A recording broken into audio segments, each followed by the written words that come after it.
La otra familia de fuentes son las de onda completa. Vimos que existen dos grandes grupos de onda completa, los tipo puente y los de punto medio. Comencemos por el tipo puente. Nuevamente tenemos representada la bobina secundaria del transformador por este símbolo de generador de alterna, que se aplica ahora a un puente construido con 4 diodos en la configuración que se ve en el dibujo. Ese puente de diodos formado por 4 diodos se lo puede encontrar en forma discreta, es decir, los 4 diodos en forma independiente, soldados en una placa de manera tal que tengan la disposición circuital que mostré en la diapositiva anterior, o se pueden comprar dentro de un encapsulado donde aquí adentro ya está el puente de diodos construido y pueden ver la simbología que claramente indica los dos vértices donde va a entrar la alterna y los dos vértices donde vamos a tener la salida positiva y la salida negativa del puente de diodos. Hay muchos encapsulados diferentes de puentes de diodos, como se ven en la foto de arriba o en esta de aquí abajo, relacionado normalmente con la corriente que puede manejar el puente y la diferencia de potencial cuando los diodos se encuentran polarizados en inversa, que ya sabemos que son las dos características básicas de un diodo: corriente en directa, tensión en inversa. Veamos cómo funciona el puente de diodos. Tenemos aquí la entrada de corriente alterna que viene del secundario del transformador. Imaginemos en un instante, congelemos en un instante la señal y tendremos el positivo en un extremo y el negativo en el otro. Sabemos que este positivo y negativo van a cambiar, en el caso de la red eléctrica nuestra, 50 veces por segundo. En un momento en que este extremo es positivo, la corriente va a comenzar a circular y aquí tiene dos opciones: ir por este diodo o ir por este otro diodo. Este diodo queda polarizado en directa porque el ánodo está del lado positivo, pero este diodo queda polarizado en inversa porque el positivo está del lado del cátodo. Por lo tanto, la corriente va a circular solo a través de este diodo hasta llegar a este punto, donde tiene nuevamente dos caminos posibles: ir hacia la salida de la fuente o ir por este diodo. Como este punto es positivo, este diodo queda polarizado en inversa, por lo tanto no va a circular corriente a través de él y la corriente va a seguir el camino indicado por la línea roja hasta la salida positiva. En ese mismo instante, el otro extremo de nuestro puente está a una tensión negativa. Veamos qué ocurre. Si analizamos ahora la corriente de electrones, tenemos que este punto va a ser negativo y este diodo, por lo tanto, va a tener su cátodo del lado negativo y quedará polarizado en directa. Por lo tanto, la corriente circulará a través de este diodo, pero no puede circular a través de este otro, porque si este punto es negativo, este diodo está polarizado en inversa. De manera que la corriente pasará a través de este diodo. Cuando llegamos a este punto, este camino está cerrado porque al ser este punto negativo, este diodo está polarizado en inversa, por lo tanto la corriente seguirá su camino hacia la salida. En ese instante tenemos positivo y negativo.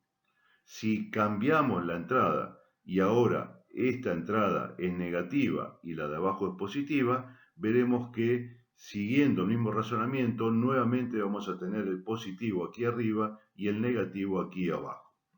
Esto hace que la salida del puente de diodos, este punto y este punto, esté mostrada, representada aquí por esta señal pulsante, donde tenemos todos los hemiciclos positivos.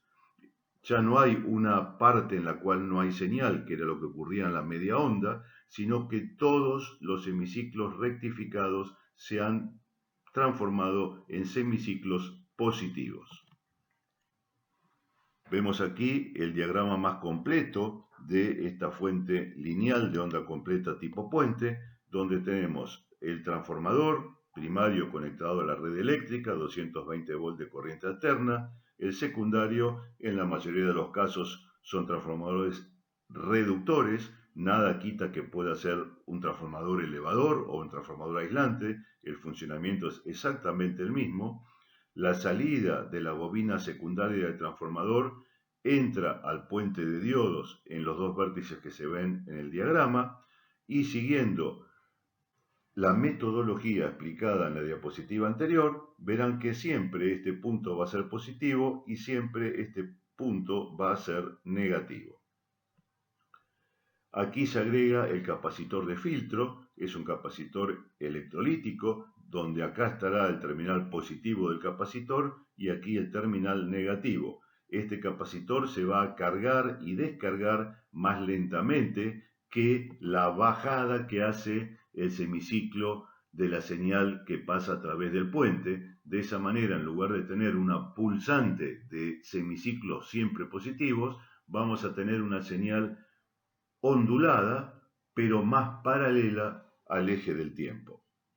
Se agrega aquí una etapa reguladora y estabilizadora. Esta etapa generalmente la van a encontrar construida con circuitos integrados, diseñados específicamente para las fuentes, de manera que van a tener una entrada de señal entre un terminal y el cero, la tierra, el ground, y la salida respecto del mismo cero.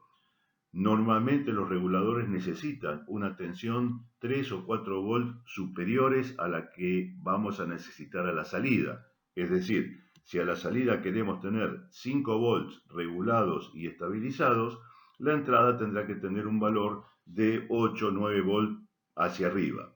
En general, la mayoría de los reguladores comerciales pueden trabajar con una entrada de hasta 40 volts. Finalmente, RL representa la carga, lo que está conectado a la salida de nuestra fuente. En este diagrama vemos simbólicamente las distintas etapas de nuestra fuente lineal: transformador, rectificador, filtrado y regulación, y aquí abajo vemos las formas de onda en cada caso. La entrada es una señal alterna de valor elevado, 220 volt por ejemplo. La salida mantiene la misma forma, la misma fase que la señal de entrada, solo que al ser, en este ejemplo, un transformador reductor, su altura es menor. En lugar de 220, aquí podemos tener 12 volts, 24 volts o lo que fuere. A la salida del puente de diodos tenemos una señal rectificada. ¿Qué significa eso? Que han desaparecido todos los semiciclos negativos, que se han vuelto, como si se doblaran hacia arriba, semiciclos positivos. Es decir, a la salida del rectificador tenemos una señal pulsante de pulsos todos positivos. El filtro, formado por el capacitor, lo que va a hacer es que el capacitor se cargue. Cuando llegamos a la tensión máxima comienza a descargarse, pero como es un capacitor de un valor elevado, se descarga lentamente, de manera que lo que vamos a obtener a la salida es una señal ondulante cercana a los picos de la señal que salía del puente rectificador, que no es una continua pura, pero que es mucho mejor que tener pulsos positivos. Finalmente, la etapa reguladora, formada por un circuito integrado diseñado especialmente para las fuentes, lo que va a hacer es lograr una señal de salida mucho más lineal, agregando además ventajas como protección de cortocircuito, regulación y estabilización de la señal, temas que voy a explicar más adelante. En este otro gráfico volvemos a ver la fuente con las distintas flechas que nos indican la circulación de corriente en uno y otro sentido. No olvidemos que aquí tenemos una señal alterna, que es la que entra al puente de diodos, y aquí se ve en línea de trazos la señal que sale del puente de diodos. La señal pulsante rectificada son todos pulsos positivos, ocupando cada uno un semiciclo. Y el capacitor lo que hace es cargarse, lo que se ve acá en la línea negra. Cuando llegamos al punto máximo, la tensión baja rápidamente, pero el capacitor se descarga mucho más despacio, vuelve a cargarse, vuelve a descargarse más despacio, vuelve a cargarse, vuelve a descargarse, y lo que tenemos aquí a la salida en esta fuente, que no tiene etapa reguladora, es esta señal que está en negro, que no es una recta perfecta paralela al eje de abscisas, pero que es mucho mejor que tener solo la señal pulsante que se ve a la salida del puente de diodos.